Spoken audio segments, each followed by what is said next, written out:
Hey everybody, and welcome to my channel. My name is Mindy. I'm a homeschooling mom to 4 kids. In today's video, I'm going to talk to you about the annual assessments that you need to do for New York State homeschooling.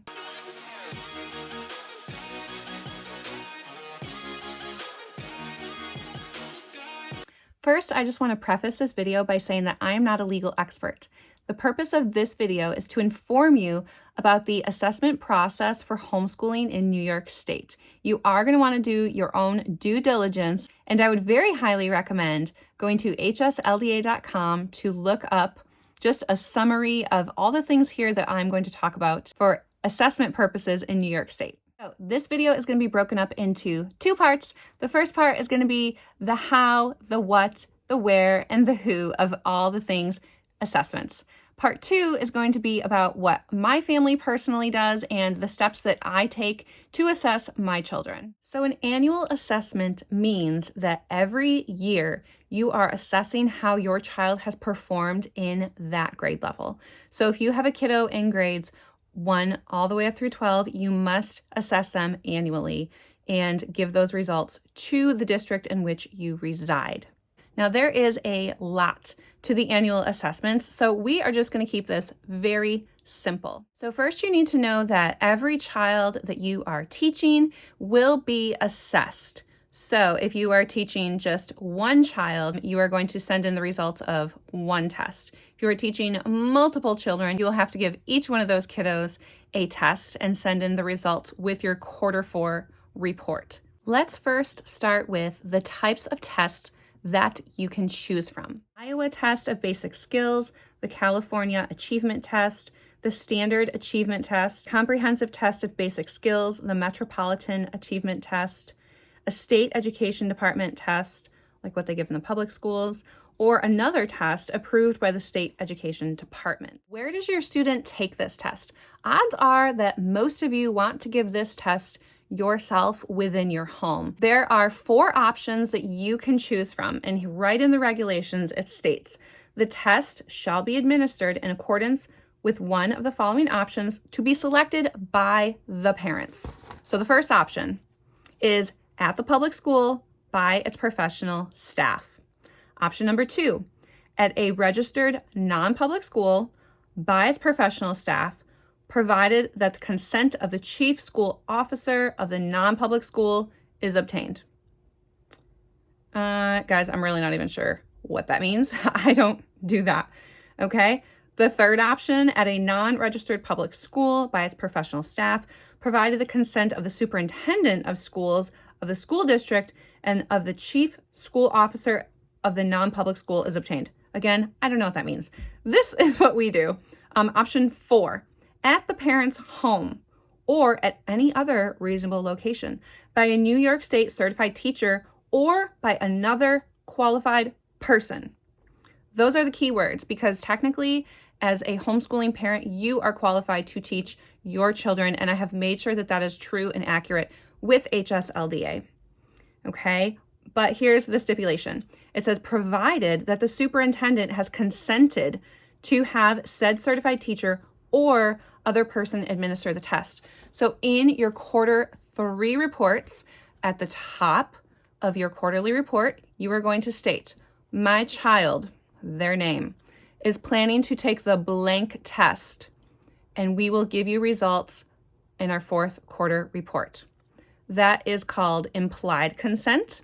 And as long as your district doesn't say anything back to you, like, nope, hold up, you can't do that, then it's kind of like a green light telling you that you can test. Who scores the test? This is what it states according to the regulations. The test shall be scored by the persons administering the test or by other persons who are mutually agreeable to the parents and the superintendent of schools. So I personally use a testing service, and I'll talk a little bit more about that later on in the video. So I personally do not score the test that my children are taking. I send it back to the company that I've ordered it from. They do the scoring and then they send the results back to me. I simply administer the test in my own home and time the test for my student. Now, if you are choosing to use a test that the school district in which you reside is giving to like the public school students, and you want your student to take that test, you will have to pay for those. Just because you pay school taxes and you live within that district does not mean that your child is going to be taking that test for free. It does say in the regulations that the test shall be provided by the school district upon request by the parent, provided that the cost of any testing facility, transportation, personnel to give the test is borne by the parents. So the parents are paying for that service to be provided to your family. What kind of results should your student have? Your student needs to score at least above the 33rd percentile rank, or your student needs to show that they have had at least 1 year's worth of growth from the previous year. If your child does not show growth or does not score above the 33rd percentile, your homeschool program will be placed on what they call probation. Okay, and if this happens to your homeschool program, there is a whole big section that I'm really not going to get into of what happens with probation. If you do not have access to a copy of the homeschool regulations, I'm just going to show you what the probation page looks like, and then you can pause the video and you can read through the probation things that occur. Let's talk about what happens at every grade level. So there is something you can do called an alternative form of assessment, okay? And this can happen between grades 1 through 8. So first, let's talk about grades 1 through 3. In grades 1 through 3, for every year, you can either choose one of the tests, or you can have a written narrative submitted with your quarter 4 report. So what is a written narrative? A written narrative is written by someone. It can be a New York State certified teacher. It can be a homeschool panel. It can be you, the parent. And this is someone who has reviewed the student's work, so a portfolio of the student's work, has also interviewed the child to make sure that they have made adequate progress in their learning. So to summarize, in grades 1 through 3, you can either choose one of the tests, or you can submit a written narrative to show that your child has made adequate progress that year. So for grades 4 through 8, you can also do the same thing. However, you can only do a written narrative every other year. For instance, in grades 4, 6, and 8, you might choose to submit a written narrative. And then in grades 5 and 7, you might test your student and send in the results of those tests. You could do a combination of those also if you wanted. So in grades 4, 6, and 8, you could test your student, and then in grades 5 and 7, you could do a written narrative, or you could just give them a test in grades 4 through 8. Lastly, for high school, for grades 9 through 12, your child will have to take a standardized test every single year. And especially if your child is heading off to college, you're going to want to make sure that your child is taking the SAT, the ACT, and there's a newer test out now called the CLT, which is the Classic Learning Test. Now, I will have a separate video on the SAT, the ACT, and testing for high schoolers later on coming up. This video is primarily covering annual assessments for homeschoolers in New York State.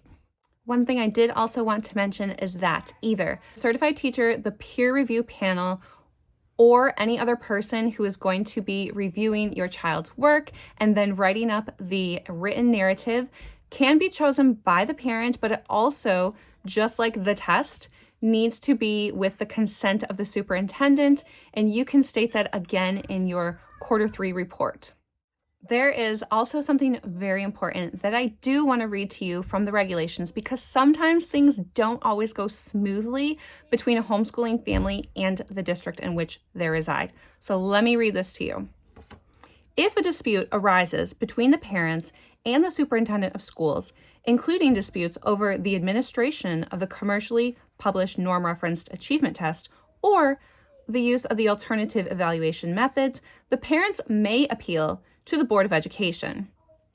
If the parents disagree with the determination of the Board of Education, the parents may appeal to the Commissioner of Education within 30 days of receipt of the board's final determination.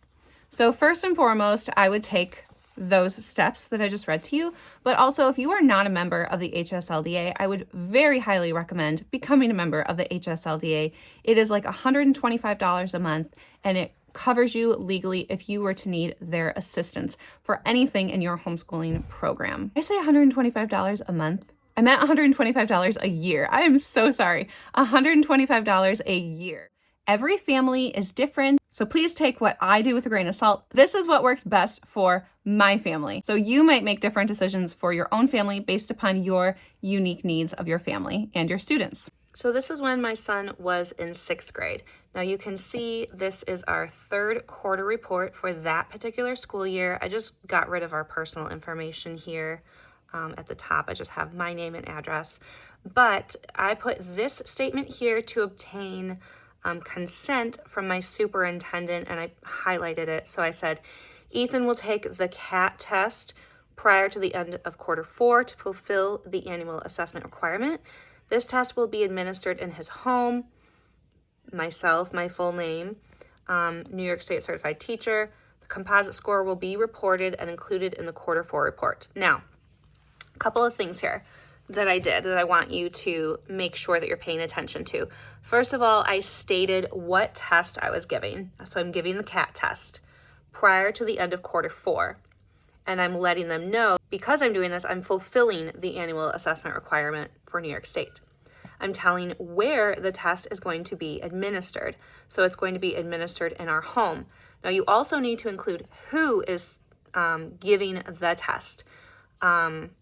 And it could be done by a New York State certified teacher, which I am, but guys, that doesn't matter. You guys can still administer the test because it said other qualified person. I just put that because they can look me up in the system and see that I am certified. And then also I'm telling them that I will be giving the results to them in the quarter 4 report. Now here is our 4th quarter report for that school year.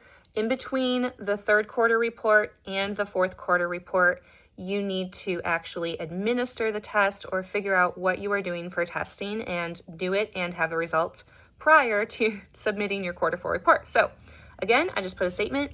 Attached are the results from the CAT test that was administered this quarter. All scores were above the 33rd percentile. This is just a summary statement. I made a copy of the results and I just sent it in along with my quarter 4 report. Christian Liberty is where I purchase my CAT test from, the California Achievement Test. So if you just go to shopchristianliberty.com, you'll see that they have the tests here. And they have a paper version and then an online version.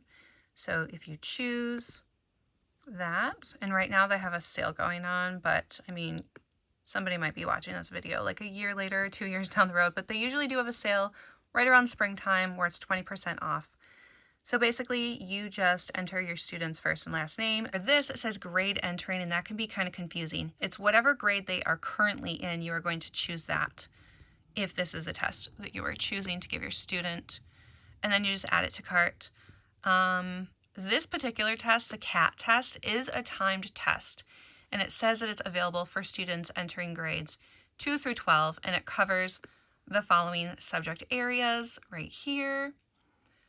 Scores will offer a grade equivalent score, but also percentile and stay9 rankings. And you'll receive your testing materials by mail if you're doing the paper test.